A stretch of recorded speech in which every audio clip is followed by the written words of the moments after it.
Roma.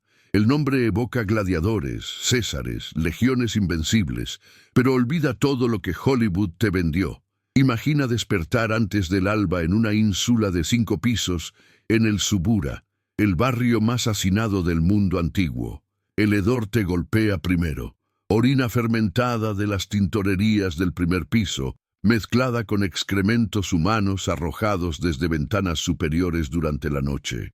No hay alcantarillado en tu edificio.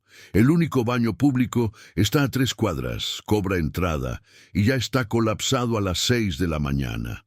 Bienvenido al Imperio Romano Real, donde la supervivencia diaria era una batalla más brutal que cualquier campaña militar en Germania. ¿Crees que podrías manejarlo? Antes de responder, considera esto. El romano promedio del siglo II después de Cristo enfrentaba riesgos que harían parecer tu peor lunes laboral como unas vacaciones.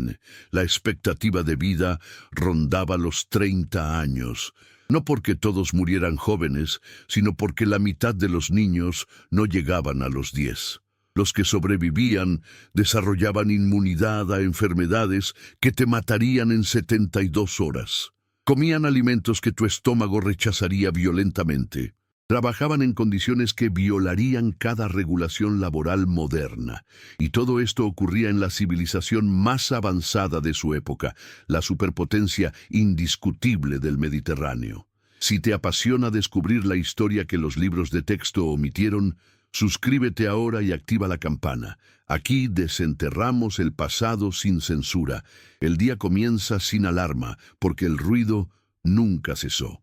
Roma era una ciudad que no dormía, pero no en el sentido romántico moderno. Carros de carga prohibidos durante el día invadían las calles nocturnas, sus ruedas de hierro golpeando adoquines irregulares en sinfonía ensordecedora. Gritos de comerciantes preparando puestos, peleas de borrachos saliendo de tabernas. El edificio crujiendo porque está construido con materiales baratos por contratistas corruptos que sobornaron al inspector de construcción. Las insulae colapsaban regularmente, enterrando familias enteras bajo escombros. En el año 191 después de Cristo, un edificio entero en el Aventino se derrumbó a media tarde, matando a 200 personas. Nadie fue procesado. El propietario era senador. Te levantas de tu cubículum, una habitación de 3 metros cuadrados, compartida con tu pareja y 2 hijos.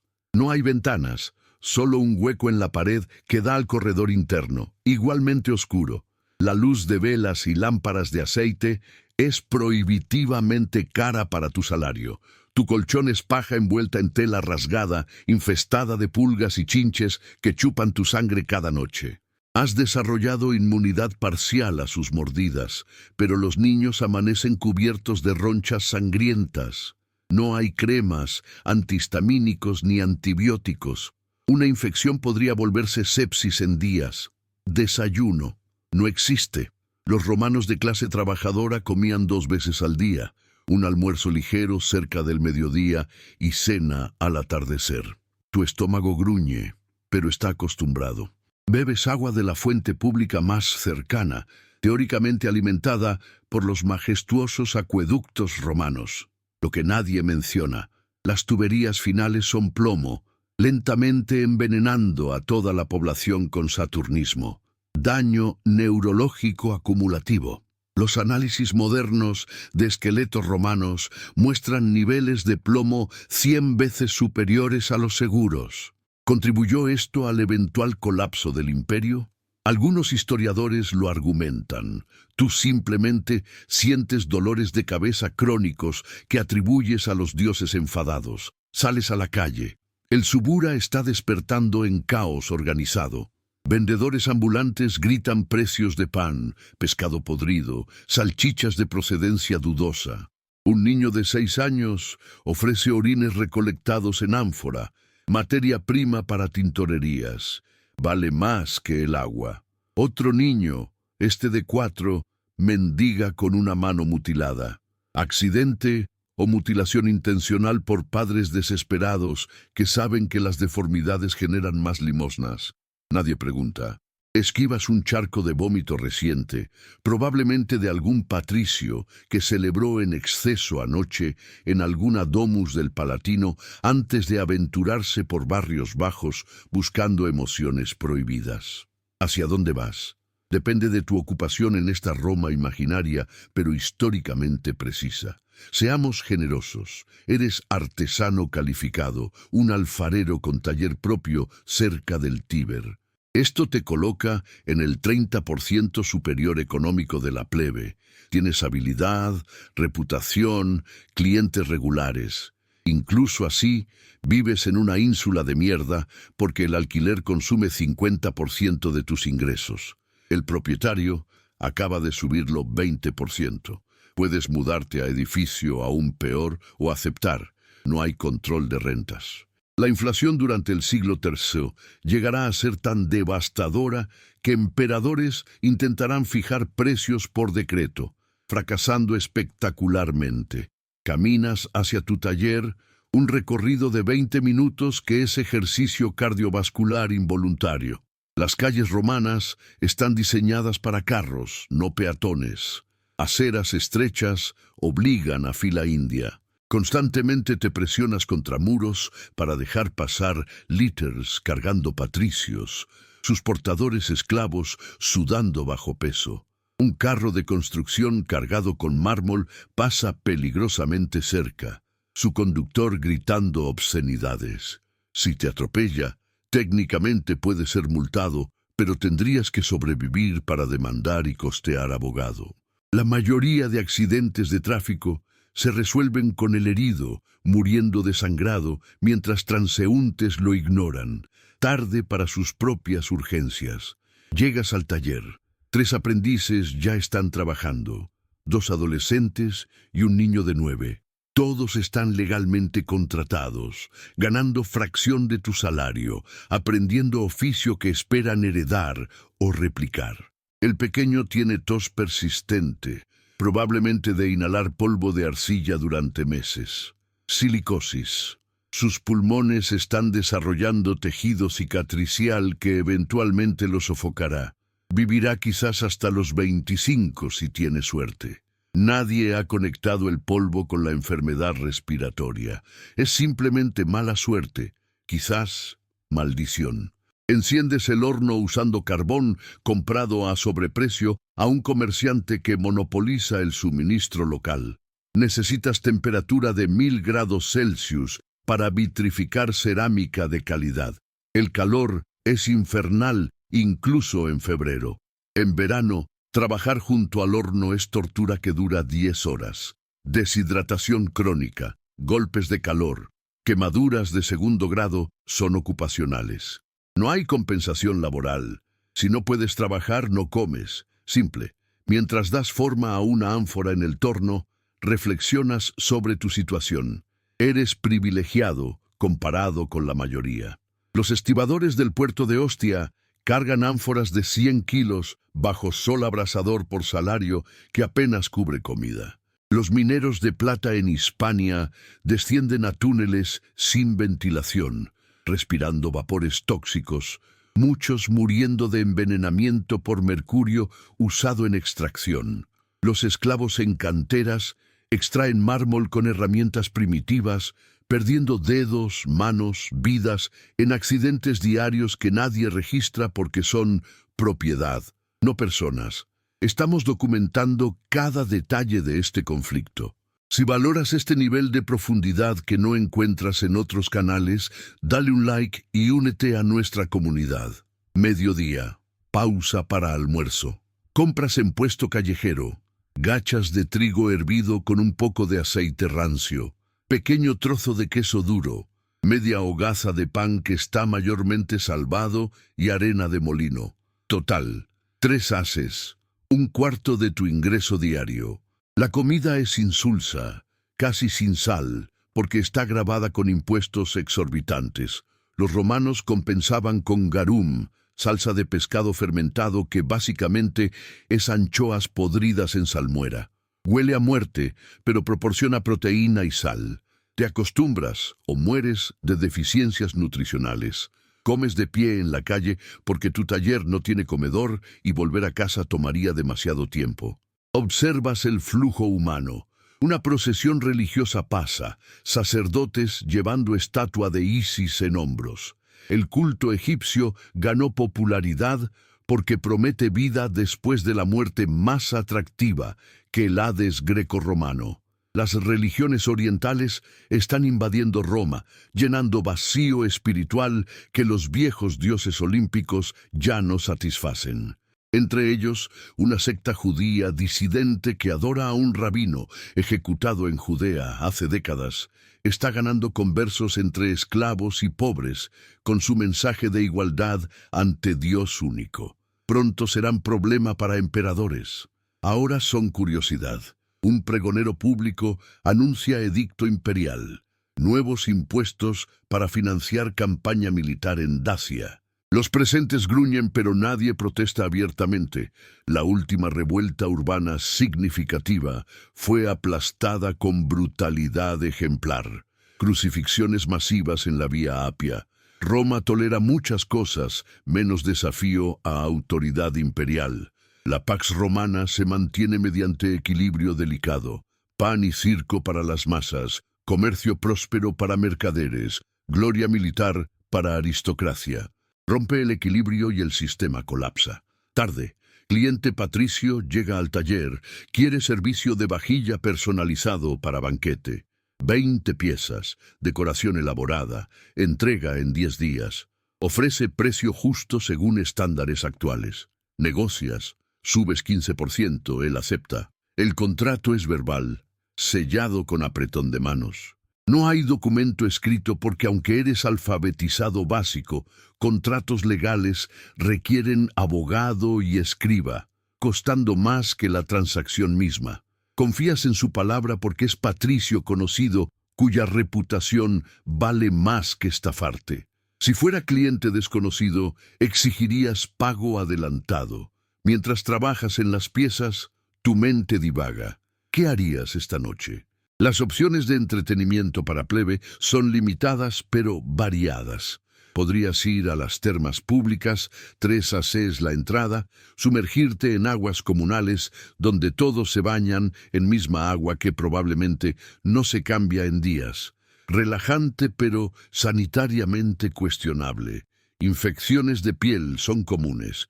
O podrías ir al teatro, ver comedia obscena o tragedia griega. O simplemente quedarte en casa, encender única lámpara de aceite que posees, hablar con familia antes de colapsar exhausto. Pero hay otra opción que atrae peligrosamente. El Coliseo. Hay juegos programados mañana. Munera. Combates de gladiadores financiados por senador buscando popularidad política. Entrada gratuita para ciudadanos romanos, distribuida mediante sorteo. Miles competirán por boletos. Los juegos son el opio del pueblo, la presión de válvula que libera tensiones sociales en espectáculo de sangre sancionado oficialmente. ¿Es moralmente correcto disfrutar ver hombres matarse? La pregunta ni siquiera se formula. Es tradición, honor, pietas romana. Reflexionemos sobre esta institución. Los gladiadores no eran todos esclavos condenados. Muchos eran voluntarios, hombres libres que firmaban contratos vendiendo libertad temporalmente por salarios astronómicos y posibilidad de fama. Un gladiador estrella ganaba más en un año que tú en 20. Claro, la expectativa de vida era medida en combates. Sobrevivir 10 peleas era extraordinario. Pero para hombres sin opciones, sin tierra, sin oficio, convertirse en gladiador ofrecía ruta de escape de pobreza aplastante, comida garantizada, entrenamiento en armas, alojamiento en ludus, y si morías, al menos era glorioso, ante miles, vitoreando tu nombre. Podrías hacer esa elección, imagina desesperación requerida. Has perdido tu taller en incendio, evento común en Roma, donde edificios de madera y antorchas abiertas coexisten, sin ahorros, sin red social más allá de familia igualmente pobre, deudas acumulándose, prestamistas amenazando esclavitud por impago. Un reclutador de ludus se acerca, ofrece contrato, 3 años como gladiador, Si sobrevives, sales con fortuna suficiente para comenzar de nuevo. Firmas con sangre literal. Tu vida ahora pertenece al lanista, el dueño de escuela de gladiadores. El entrenamiento es brutal. Aprendes a matar con espada, tridente, red, lo que sea tu especialización. Practicas contra postes de madera hasta que manos sangran. Luego contra prisioneros de guerra condenados a muerte. Tu primera muerte es vomitiva, la 10ª es rutinaria. Te endureces o te quiebras mentalmente. Los que se quiebran son vendidos a minas. Los fuertes se vuelven máquinas de matar, celebridades urbanas con admiradores que incluyen matronas patricias desesperadas por aventura con hombre peligroso. El día del combate emerges bajo arena del Coliseo ante 50.000 espectadores rugiendo. El oponente es Tracio, armado diferente, entrenado en estilo distinto. Uno de ustedes morirá probablemente. El editor del juego, el patricio financiador, decide destinos con pulgar después de derrota. Arriba, misericordia. Abajo, muerte. La decisión se basa en actuación, valentía mostrada, humor de la multitud. Tu vida termina por voto popular. Sobrevives. 3, 5, 7 combates. Cada victoria aumenta valor. Cada cicatriz es medalla, desarrollas reputación, mujeres te arrojan flores, niños gritan tu nombre de arena, eres alguien. Luego, en 8º combate, un golpe afortunado de oponente desesperado, espada atraviesa tu defensa, penetra abdomen, caes, sangre empapa arena, la multitud ruge. Pulgar abajo, el oponente se acerca, espada alzada para golpe de gracia. Tu última visión es sol brillante sobre cabezas de miles que vinieron a verte morir. ¿Valió la pena? Nunca lo sabrás. Pero no eres gladiador, eres alfarero. Recuerda, el sol está bajando. Apagas el horno, limpias herramientas, cierras taller. Los aprendices se van a sus respectivos hogares, el pequeño tosiendo violentamente. Le das moneda extra para medicinas que no funcionarán. Es gesto amable en mundo despiadado. Caminas de regreso a través de Subura, transformándose en zona roja nocturna. Prostitutas se posicionan en esquinas, algunas tan jóvenes como 12. Precio de cuerpo degradado, determinado por edad y apariencia. Burdeles legales operan abiertamente grabados por Estado. Roma tiene actitud pragmática hacia sexo. Es necesidad física como comer, regulable pero no eliminable. Patrullas de vigiles, combinación de policía y bomberos, recorren calles buscando incendios incipientes y crímenes en progreso. Son esclavos públicos, mínimamente entrenados, frecuentemente corruptos. Si tu edificio se incendia, llegarán eventualmente con bombas manuales inefectivas. Si te asaltan, responderán si el atacante todavía está presente. Roma no tiene investigación criminal. Si matan a alguien y el asesino huye, caso cerrado. La justicia es para quien puede pagarla. Llegas a casa. Tu pareja cocinó cena sobre pequeño brasero portátil. Única fuente de calor en apartamento. Lentejas con verduras marchitas compradas al final del día a precio reducido. Pan del desayuno de los niños. Agua. Se come en silencio, cansancio universal. Los niños preguntan sobre el día. Respondes evasivamente. ¿Para qué cargarlos con realidades que enfrentarán pronto? El mayor, 10 años, comenzará como aprendiz el próximo año. La menor, 7, será probablemente vendida en matrimonio a los 14 a hombre que puedas costear como dote. Así funciona. La movilidad social es teóricamente posible, pero prácticamente rara. La mayoría mueren en la clase que nacieron. Después de cena, breve periodo familiar. No hay libros, demasiado caros. No hay juegos elaborados, sin dinero para frivolidades. Conversación, historias orales, tradiciones pasadas generacionalmente. Hablas sobre tus abuelos, campesinos que migraron a Roma durante época de Adriano, buscando oportunidades. Encontraron hacinamiento y pobreza urbana, pero al menos sobrevivieron. Tu padre aprendió cerámica, te enseñó, ahora enseñas a tus hijos. Continuidad a través de generaciones. Es algo. La lámpara se agota. Aceite terminado. Hora de dormir de todos modos. Te acuestas en colchón de paja, escuchando sonidos nocturnos de edificio, parejas haciendo amor sin privacidad, bebés llorando, ancianos tosiendo en agonía terminal. Tus propios pensamientos oscuros emergen. ¿Cuánto más puedes sostener esto? ¿Existe futuro mejor o solo más de lo mismo hasta muerte? Los cristianos hablan de reino celestial donde pobres son bendecidos. Suena bonito. ¿Pero es real o solo otro cuento para hacer soportable lo insoportable? Duermes inquieto, mañana será igual. Y el día siguiente, y el siguiente, hasta que enfermedad, accidente, vejez o violencia te reclamen. Así era vida para el 90% de habitantes del Imperio Romano. No legiones marchando, no senadores debatiendo, no emperadores conquistando. Solo existencia diaria brutal, sobrevivida a través de resiliencia que los modernos difícilmente pueden comprender. ¿Crees aún que sobrevivirías? Porque hasta ahora solo hemos cubierto día típico pacífico. No hemos hablado de hambrunas cuando cosechas fallan y trigo egipcio no llega. No hemos mencionado plagas como la Antonina del 165-180 d.C., que mató 25% de la población del imperio. No hemos discutido purgas políticas donde emperadores paranoicos ejecutan senadores y sus familias enteras, riquezas confiscadas, nombres borrados de historia.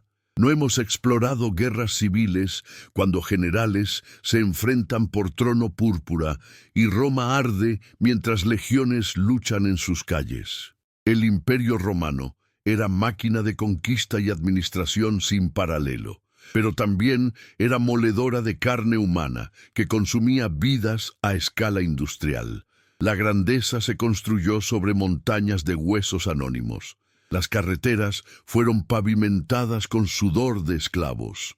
Los acueductos se alzaron mediante ingeniería brillante aplicada por trabajadores desechables. La cultura, el arte, la filosofía que admiramos emergieron de élite minúscula, sostenida por mayoría sufriente. Esto no invalida los logros romanos. Roma realmente unificó el Mediterráneo, creó sistema legal que influencia códigos modernos, preservó conocimiento griego, extendió infraestructura que facilitó comercio y comunicación a escala antes imposible. La Pax Romana, a pesar de sus horrores, proporcionó siglos de relativa estabilidad en región anteriormente fragmentada por guerras constantes. Los ciudadanos romanos tenían derechos legales, podían apelar hasta el emperador.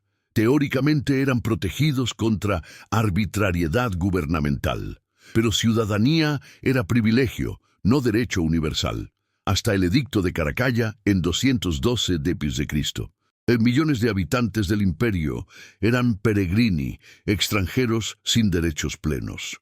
Los esclavos, dependiendo de periodo, constituían 20 a 30% de población italiana. Propiedades sin voz, maltratadas según capricho de amos. Algunos eran tratados decentemente, educados, eventualmente liberados. Otros eran trabajados hasta muerte en minas y campos. La variabilidad dependía enteramente de suerte y amo individual. Las mujeres, incluso ciudadanas, vivían bajo tutela legal masculina. Padre, esposo o pariente varón más cercano controlaba sus propiedades y decisiones. Matrimonios eran transacciones económicas. Amor era feliz coincidencia, no requisito. Divorcio era posible pero socialmente costoso para mujer. Una divorciada perdía acceso a hijos, dote podía ser retenida, reputación quedaba manchada. Muchas permanecían en matrimonios abusivos porque alternativa era ruina social. Los niños no tenían infancia protegida. Trabajo comenzaba apenas físicamente capaz. Educación formal era para ricos. Los pobres aprendían oficios mediante aprendizaje duro. Castigo corporal era normal. El paterfamilias, cabeza de familia, tenía legalmente derecho de vida y muerte sobre hijos. Este poder raramente se ejercía extremadamente, pero su existencia muestra mentalidad.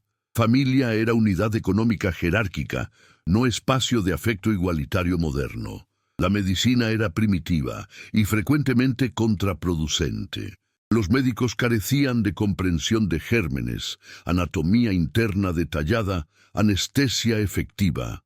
Las cirugías se realizaban con paciente consciente, mordiendo palo de madera.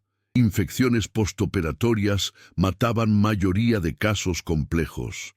Medicinas eran mezclas de hierbas, algunas efectivas accidentalmente, muchas inútiles o tóxicas. El mercurio se usaba para sífilis, envenenando pacientes. Sangrados terapéuticos debilitaban enfermos. La esperanza de vida promedio, descontando mortalidad infantil, era 45 años para quienes llegaban a 20, comparado con 80 actuales. Volvamos a nuestro alfarero. Han pasado años en este experimento mental. Tienes ahora 40, extraordinariamente viejo para tu clase. Has sobrevivido 1000 peligros. Tus hijos crecieron.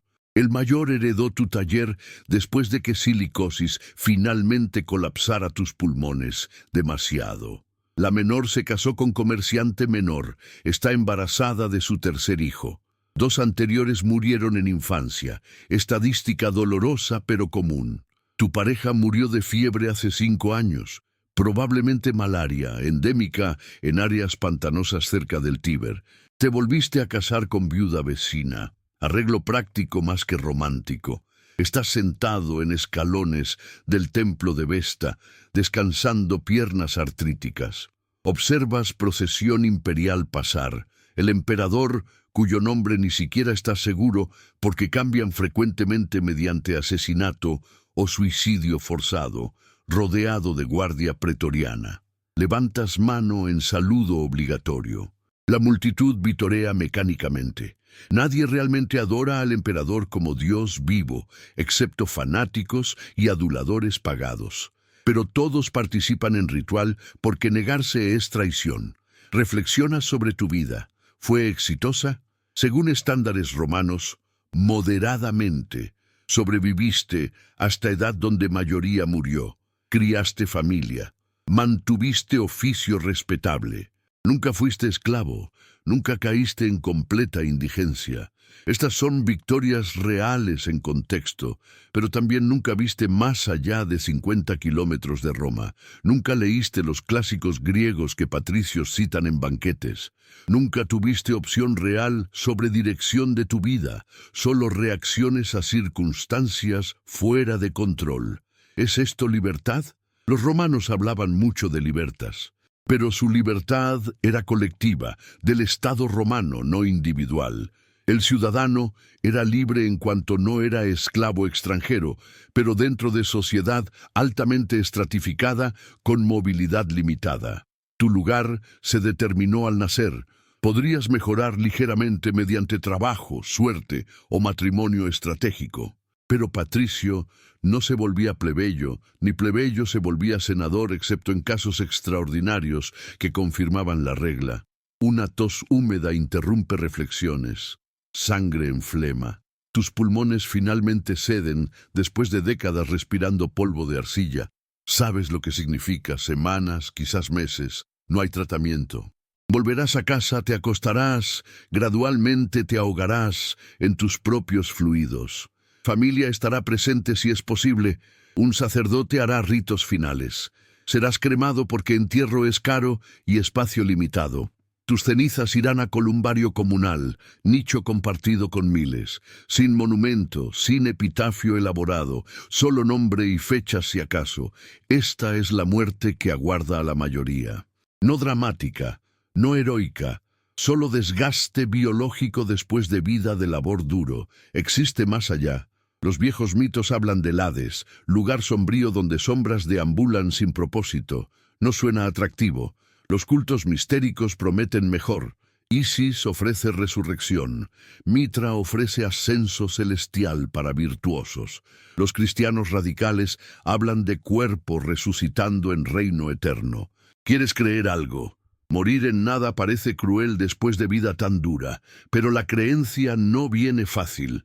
Has visto demasiado sufrimiento sin justicia, niños inocentes muertos de hambre, hombres buenos arruinados por azar, tiranos viviendo largamente en lujo. Si dioses existen, son indiferentes o crueles. Entonces, ¿para qué adorarlos?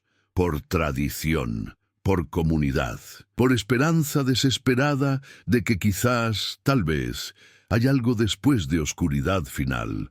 El sol está cayendo sobre Roma. Luces de antorchas comienzan a parpadear en ventanas y calles.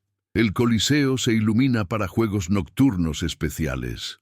Risas de taberna cercana, llanto de niño hambriento, grito de mujer en parto. Todos los sonidos de humanidad concentrada en millón de almas apiñadas en espacio diseñado para la mitad. Roma es la ciudad más grande del mundo antiguo y será por siglos. También es más mortal. Por cada patricio en Villa Hilltop, 10.000 luchan en Subura. Por cada gladiador estrella, 1.000 mueren anónimos. Por cada emperador recordado en historia, millones son olvidados completamente. Este es el Imperio Romano real. No legiones ordenadas marchando en formación perfecta, no filósofos estoicos debatiendo en jardines, no ingeniería majestuosa de Panteón y Coliseo. Esas cosas existieron, pero eran fachada. Detrás estaba humanidad sucia, desesperada, resistente, sobreviviendo contra probabilidades brutales mediante combinación de suerte, astucia y simple negativa a rendirse. ¿Podrías sobrevivir? Físicamente, probablemente no. Tu sistema inmune colapsaría ante primera bacteria romana. Tu estómago rechazaría la comida. Tu piel se infectaría con enfermedades olvidadas. Pero más allá de biología, mentalmente, podrías ajustarte. Aceptar que vida es barata, muerte es común, injusticia es normal. Trabajar 12 horas diarias sin descanso ni beneficios. Ver niños trabajando sin escandalizarte. Aceptar que mayoría de personas que conoces morirán jóvenes de causas prevenibles. La respuesta honesta es no. Los modernos, incluso en países más pobres, viven con expectativas de dignidad humana básica que simplemente no existían entonces. Derechos humanos, valor inherente del individuo, protección contra crueldad arbitraria, estas son invenciones relativamente recientes. Roma era funcional y efectiva, pero fundamentalmente inhumana según estándares actuales. Y sin embargo, los romanos perseveraban. Encontraban alegría en pequeños placeres, comida compartida, amor familiar, amistad genuina, belleza de atardecer sobre Tíber. Creaban arte duradero, escribían poesía conmovedora, filosofaban sobre vida buena. Eran humanos completos, no diferentes a nosotros en capacidades emocionales e intelectuales, simplemente atrapados en contexto histórico más duro. Este reconocimiento debe generar humildad. Nuestra civilización, con todas sus comodidades y protecciones, es frágil. Construida sobre infraestructura compleja que requiere mantenimiento constante, sostenida por acuerdos sociales que pueden colapsar. La historia muestra que civilizaciones caen. Roma, la eterna, eventualmente cayó. Y cuando cayó, Europa occidental entró en siglos de fragmentación y regresión. El conocimiento se perdió. La infraestructura se desmoronó. La vida se volvió aún más dura. Los sobrevivientes del colapso romano miraban ruinas de acueductos, termas, carreteras y preguntaban, ¿cómo construyeron esto?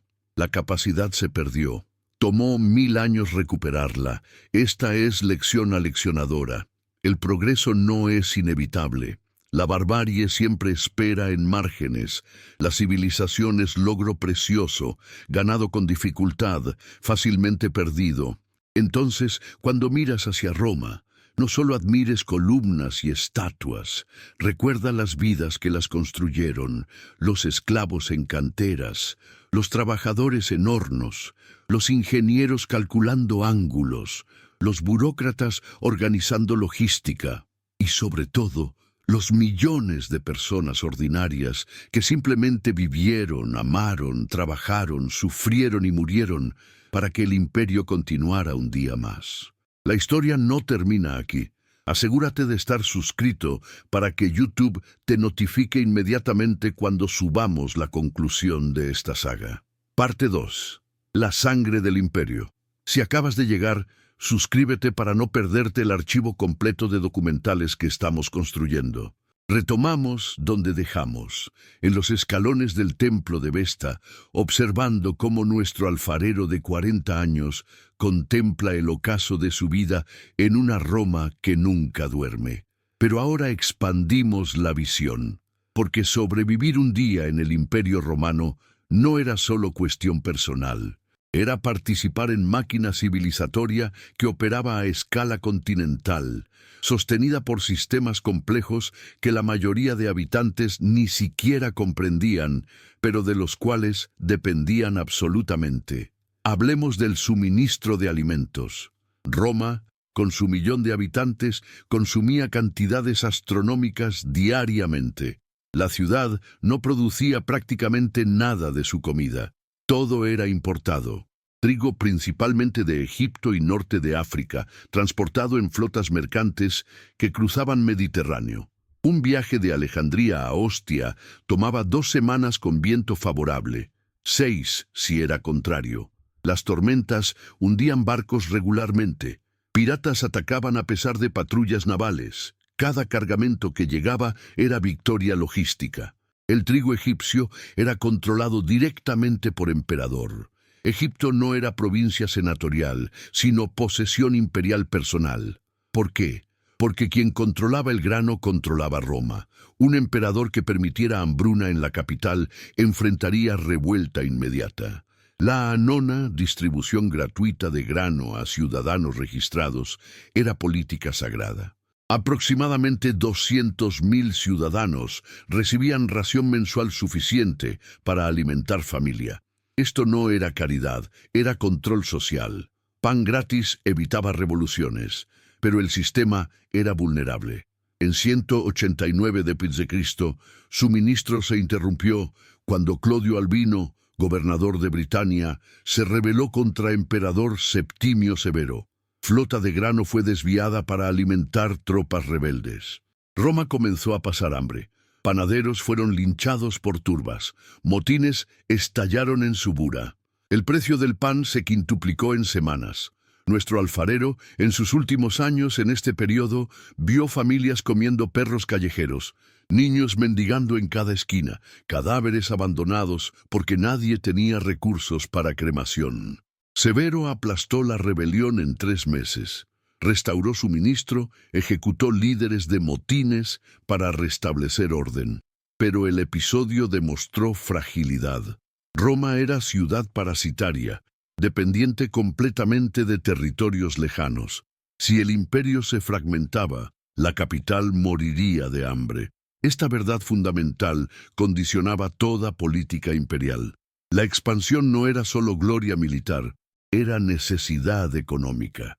Más territorio significaba más recursos, más seguridad alimentaria, más estabilidad. Consideremos la infraestructura hídrica. Los acueductos son celebrados justamente como maravillas ingenieriles. 11 líneas principales traían agua desde fuentes hasta 130 kilómetros de distancia, usando solo gravedad, con gradientes calculados precisamente. El volumen total superaba 1.000.000 de metros cúbicos diarios, suficiente para abastecer generosamente a toda la población. Termas, fuentes, baños privados, todo funcionaba mediante este sistema. Roma era ciudad de agua corriente cuando Londres todavía era aldea celta, pero el mantenimiento era desafío perpetuo. Acueductos requerían limpieza constante de depósitos minerales. Roturas en arcos necesitaban reparación inmediata. Sabotaje durante guerras civiles podía cortar suministro.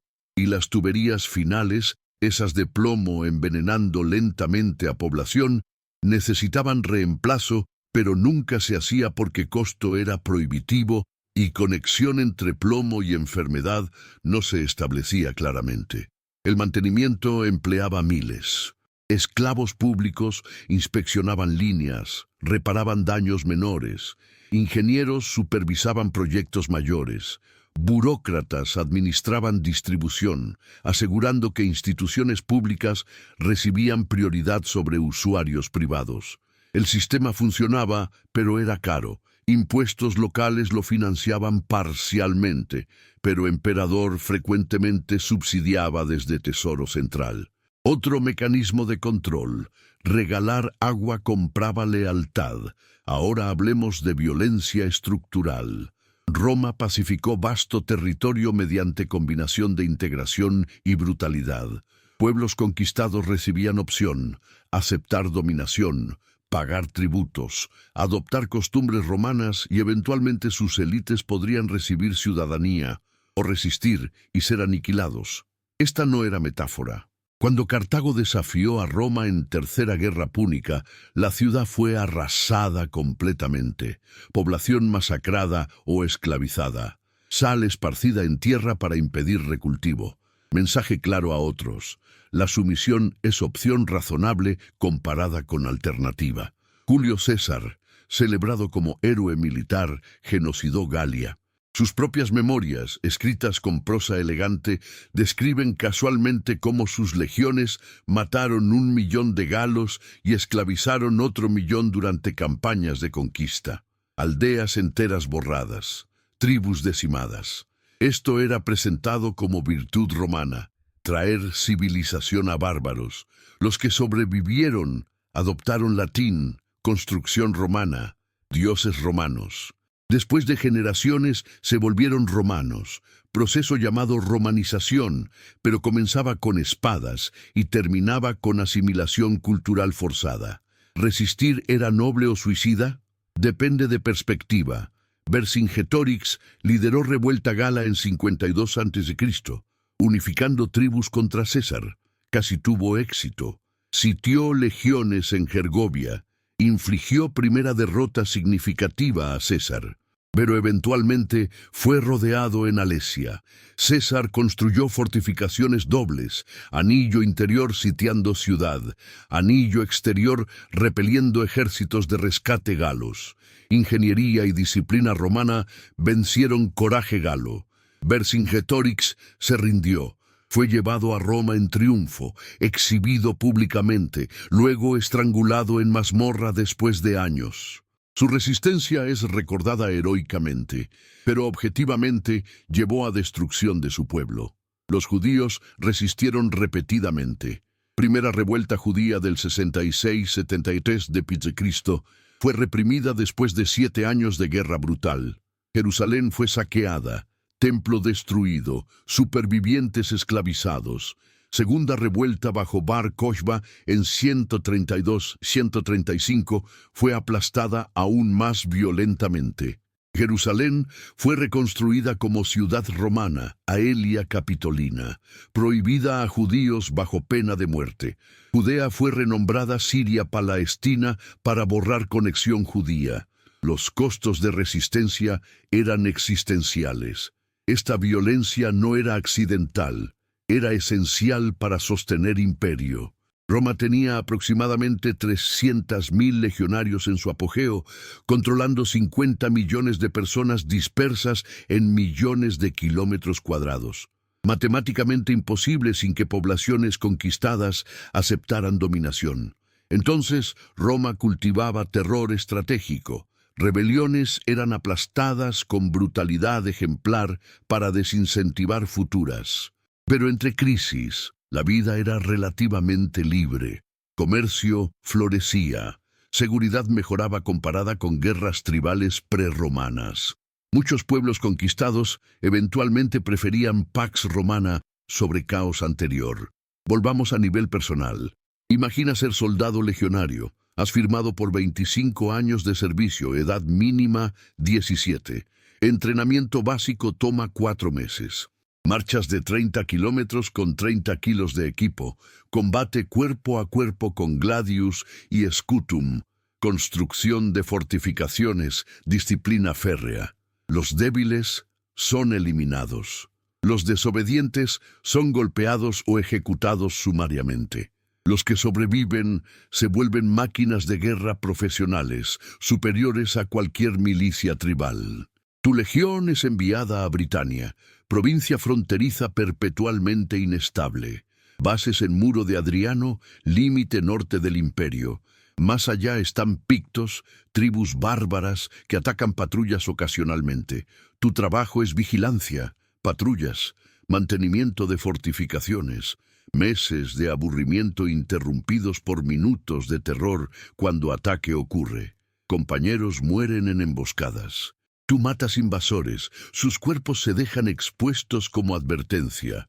Clima británico es miserable, lluvia constante, frío penetrante. Tu equipo es bueno pero no perfecto. Caligae, sandalias militares, se empapan. Desarrollas pie de trinchera, infección fúngica dolorosa. Enfermería de legión tiene médico griego que aplica ungüentos que hacen poco. Si empeora, serás dado de baja médicamente, perderás pensión completa. Entonces sufres en silencio. Alimentación es monótona. Ración estándar. Trigo convertido en gachas o pan duro. Aceite de oliva. Vino agrio diluido llamado posca. Ocasionalmente tocino salado o queso. Verduras si están disponibles localmente. Proteína fresca es rara. Muchos legionarios desarrollan escorbuto por deficiencia de vitamina C. Encías sangran, dientes se caen. La moral sufre. Entretenimiento es limitado. Juegos de dados son populares, aunque apostar oficialmente está prohibido. Prostitutas siguen a legiones. Establecen burdeles improvisados cerca de bases. Relaciones homosexuales entre soldados ocurren pero son oficialmente ilegales. Si eres descubierto, castigo puede ser severo. Entonces, discreción es vital. Después de 25 años, si sobrevives, recibes honesta misio, baja honorable, recibías pago único significativo, parcela de tierra en provincia donde serviste. Idea era establecer veteranos como colonos leales, romanizando territorios. Muchos veteranos se casaban con mujeres locales, sus hijos nacían ciudadanos romanos. Así, Roma expandía ciudadanía gradualmente, integrando conquistados en imperio, pero muchos no sobrevivían. Mortalidad en legiones era significativa, no solo batallas. Enfermedades mataban más que combate. Disentería, malaria, tifus, todas comunes en campamentos militares con saneamiento imperfecto. Un brote podía diezmar legión literalmente. Los muertos eran cremados, cenizas enviadas a familias si posible. De lo contrario, enterrados comunalmente en tumbas sin nombre. ¿Vale la pena? Para algunos sí. La legión ofrecía paga regular, prestigio, ruta a ciudadanía para provinciales sin ella. Comparado con pobreza civil, era atractivo. Para otros era trampa. Firmabas joven, idealista. 25 años después, emergías viejo, roto físicamente, mentalmente dañado por experiencias, pero al menos vivías. Alternativa para muchos era hambre en campos. Ahora consideremos esclavitud, institución central romana. Esclavos eran propiedad absoluta, sin derechos legales. Amo podía violar, torturar, matar con impunidad. Algunos amos eran benevolentes, tratando esclavos decentemente. Otros eran monstruos. Calígula supuestamente alimentaba,